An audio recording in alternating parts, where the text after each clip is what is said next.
অধ্যায় ৬ ধনীরা টাকা বানায়। গত রাতে আমি লেখায় একটা বিরতি নিয়েছিলাম এবং টিভিতে আলেকজান্ডার গ্রাহাম বেল নামক এক তরুণ ব্যক্তির জীবনের ওপর নির্মিত একটি অনুষ্ঠান দেখছিলাম। বেল তার টেলিফোনের পেটেন্ট নিয়ে বেশ ঝামেলায় পড়েছিলেন, কারণ তার নতুন এই আবিষ্কারের বিশাল চাহিদা ছিল। তিনি বড় একটি কোম্পানি চাইছিলেন। তিনি তখনকার সময়ের সবচেয়ে বড় কোম্পানি ওয়েস্টার্ন ইউনিয়নে গিয়ে জিজ্ঞেস করেছিলেন যে তারা তার পেটেন্ট ও তার ছোট কোম্পানিটি কিনবেন কিনা। তিনি সম্পূর্ণ প্যাকেজটার মূল্য $10 লক্ষ চেয়েছিলেন। ওয়েস্টার্ন ইউনিয়নের প্রেসিডেন্ট তাকে অবজ্ঞা করে বলেছিলেন যে মূল্যটা হাস্যকর এবং তাকে ফিরিয়ে দিয়েছিলেন। তার পরের বাকিটা ইতিহাস। একটি $multi-billion শ্রমশিল্পের উদয় হলো, AT&T এর জন্ম হলো। আলেকজান্ডার গ্রাহাম বেলের গল্পটা শেষ হওয়ার পরপরই সেদিনের সন্ধ্যাকালীন খবর শুরু হয়েছিল। খবরে একটি লোকাল কোম্পানিতে আরেকবার ছাঁটাই করা হচ্ছে বলে দেখানো হয়েছিল। এতে কর্মীরা রাগান্বিত এবং অভিযোগ করেছে যে এই কোম্পানির মালিক অসাধু। 45 বছর বয়স্ক চাকরিচ্যুত একজন ম্যানেজার তার স্ত্রী ও 2 সন্তান সহ কারখানায় উপস্থিত হয়েছিলেন এবং রক্ষীদের কাছে অনুরোধ করেছিলেন যেন তাকে ভেতরে ঢুকতে দেওয়া হয়। তিনি মালিকের সাথে কথা বলে অনুরোধ করতে চাইছিলেন যেন তাকে চাকরিচ্যুত করা না হয়। তিনি সবেমাত্র একটা বাড়ি কিনেছেন এবং তার ভয় হচ্ছে পাছে তাকে বাড়ি হারাতে হয়। তার এই স্বনির্বন্ধ কাকুতি মিনতি সারা পৃথিবীকে দেখানোর জন্য ক্যামেরা তার দিকে তাক করা ছিল। আমি পেশাদারিভাবে শিক্ষা দিচ্ছি 1984 সাল থেকে। এ আমার দারুণ অভিজ্ঞতা ও পুরস্কার বটে। এটা একটা বিরক্তিকর পেশা বটে। হাজার হাজার ব্যক্তিকে আমি শিক্ষা দিয়েছি এবং আমি দেখেছি সবার মাঝেই একটা ব্যাপার সাধারণ, এমনকি আমি সহ। আমাদের সকলের মধ্যেই অসাধারণ সম্ভাবনা রয়েছে এবং আমরা সকলে সহজাত গুণে আশীর্বাদপূর্ণ। তবুও আন্তদ্বন্দ্বের কিছু ডিগ্রি আমাদেরকে পিছিয়ে দেয়। টেকনিক্যাল ইনফরমেশনের অভাব যতটা না আমাদের পিছিয়ে দেয়, আত্মবিশ্বাসের অভাব আমাদেরকে এর চেয়ে বেশি পিছিয়ে দেয়। এতে কেউ কেউ অতিমাত্রায় আক্রান্ত হয়ে পড়ে।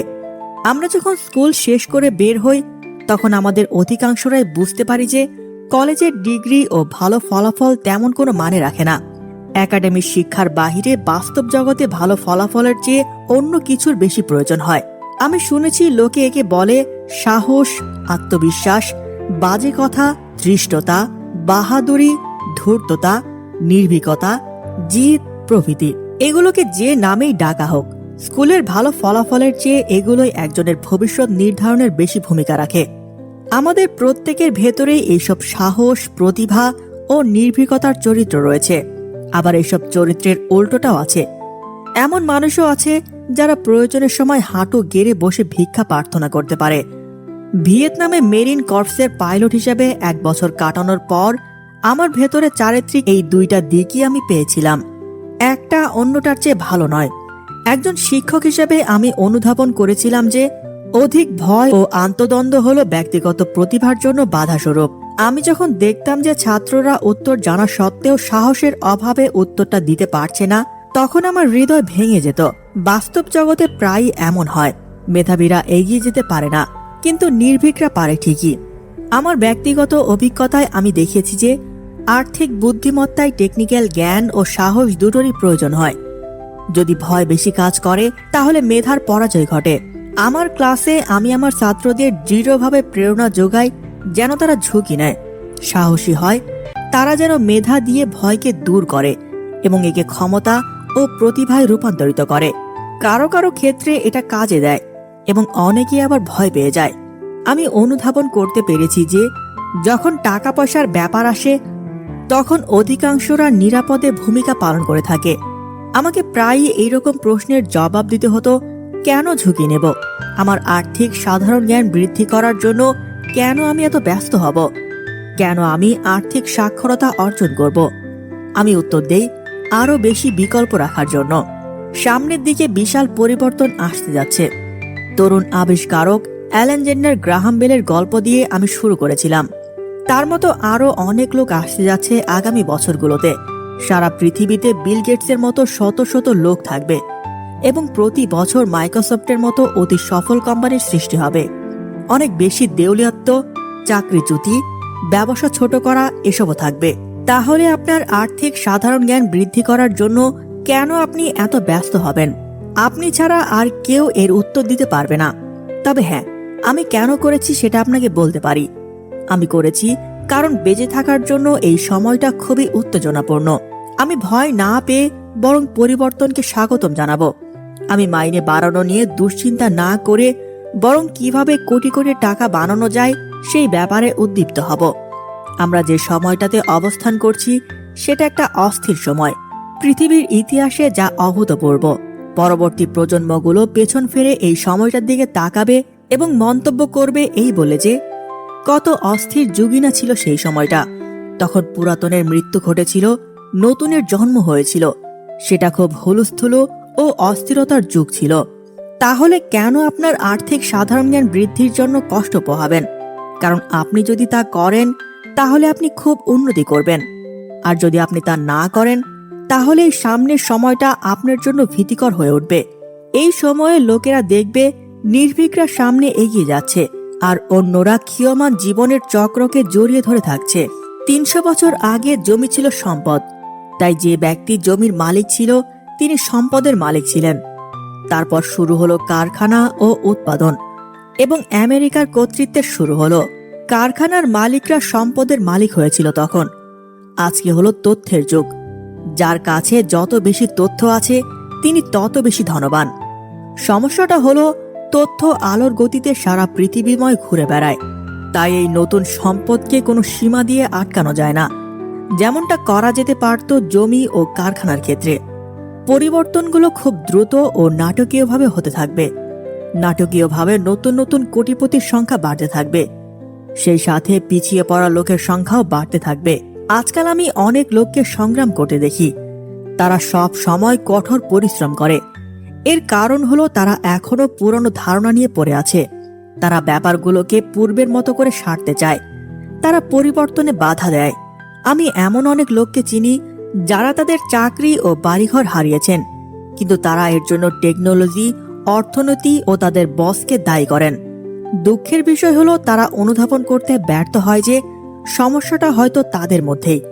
পুরানো ধারণা হলো তাদের জন্য সবচেয়ে বড় দায়। এটা দায় বলার কারণ হলো তারা অনুধাবন করতে ব্যর্থ হয় যে সম্পদ দিয়ে কিছু করার ধারণাটা গতকালের, কিন্তু গতকাল তো গত হয়ে গিয়েছে। একদিন বিকালে আমার আবিষ্কৃত বোর্ড গেমের মাধ্যমে ক্যাশ ফ্লোকে শিক্ষার যন্ত্র হিসেবে ব্যবহার করে বিনিয়োগ সম্পর্কে শিক্ষা দিচ্ছিলাম। ওই ক্লাসে আমার এক বন্ধু অন্য একজনকে সঙ্গে করে এনেছিলেন। আমার বন্ধুর বন্ধু তখন সাম্প্রতিক বিবাহ বিচ্ছেদ করেছিলেন। তাকে বিবাহ বিচ্ছেদের বন্দোবস্ত করতে গিয়ে অনেক যন্ত্রণা পোহাতে হয়েছে। এখন তিনি কিছু প্রশ্নের উত্তর খুঁজছেন। তার বন্ধু অর্থাৎ আমার বন্ধু ভেবেছিল এই ক্লাসটা হয়তো তাকে সাহায্য করবে। টাকা কিভাবে কাজ করে তার লোকেদের বোঝানোর জন্য খেলাটা ডিজাইন করা হয়েছিল। তারা এই খেলাটার মাধ্যমে শিখে যে আয়ের স্টেটমেন্ট ও ব্যালেন্স শিট কিভাবে একে অন্যের ওপর ক্রিয়া করে। তারা আরও শিখে যে এই দুয়ের মধ্যে থেকে কিভাবে ক্যাশ ফ্লো হয় এবং কিভাবে সম্পদ উপার্জন করতে হয়।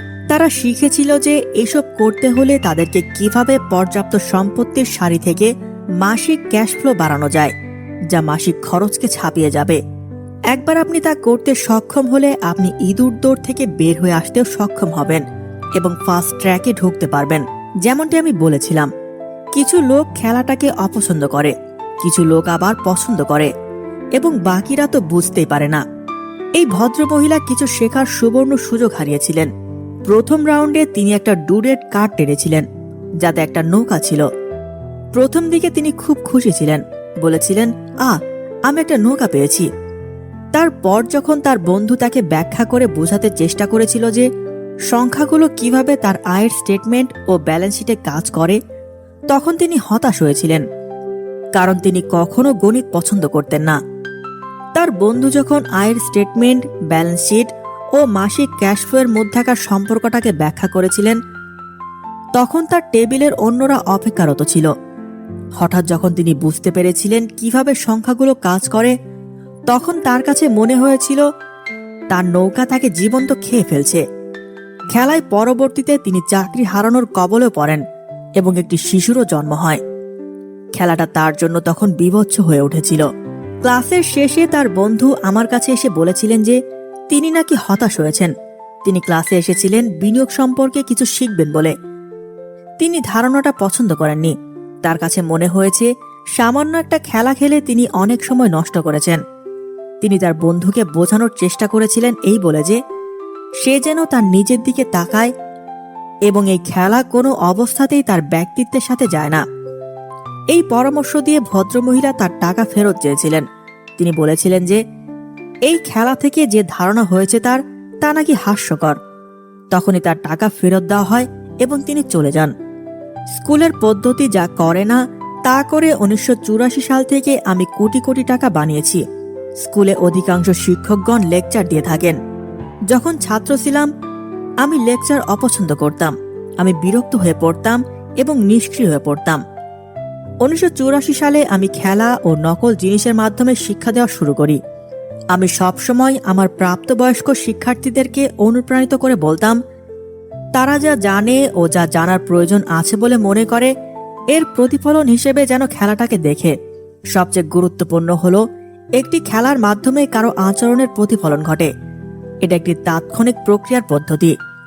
আপনার শিক্ষকের লেকচারের পরিবর্তে এই খেলাটা নিজেই একটা লেকচার তৈরি করে। খেলাটাকে আপনার উপযুক্ত করেই বানানো হয়েছে। চলে যাওয়া সেই ভদ্রমহিলার বন্ধু আমাকে সব জানানোর জন্য পরে ফোন করেছিলেন। তিনি বলেছিলেন তার বন্ধু এখন শান্ত ও ভালো আছেন। তিনি শান্ত হয়ে যাওয়ার পর দেখতে সমর্থ হয়েছিলেন যে খেলাটার কিছু অংশের সাথে তার জীবনের সম্পর্ক রয়েছে। যদিও তিনি ও তার স্বামী একটি নৌকার মালিক ছিলেন না, কিন্তু তারা সম্ভবপর বাকি সবকিছুর মালিক ছিলেন। তার স্বামী একজন তরুণ মহিলার সাথে চলে গিয়েছিলেন এবং বিবাহের 20 বছর পরেও তারা যৎসামান্য সম্পত্তি জমাতে পেরেছিলেন। এই দুইটি কারণে বিবাহ বিচ্ছেদের পর থেকে তিনি রাগান্বিত হয়ে থাকতেন। বাস্তবে তাদের কাছে কিছুই ছিল না যে তারা ভাগ করে নেবেন। তাদের 20 বছরের দাম্পত্য জীবন অবিশ্বাস্য মজার ছিল, কিন্তু তারা যেসব জিনিস সঞ্চয় করেছিলেন তা ছিল 1 টন খেলার জিনিস। তিনি বুঝতে পেরেছিলেন যে সংখ্যা নিয়ে কাজ করতে গিয়ে তিনি কেন রাগান্বিত হয়েছিলেন। আয়ের স্টেটমেন্ট ও ব্যালেন্স শিট বুঝতে না পারা লজ্জায় ছিল মূল কারণ। তিনি বিশ্বাস করতেন যে টাকা পয়সার ব্যাপারটা পুরুষদের কাজ। তিনি সংসার ও চিত্ত বিনোদনের দিকটা সামলাতেন, আর তার স্বামী আর্থিক দিকটা সামলাতেন।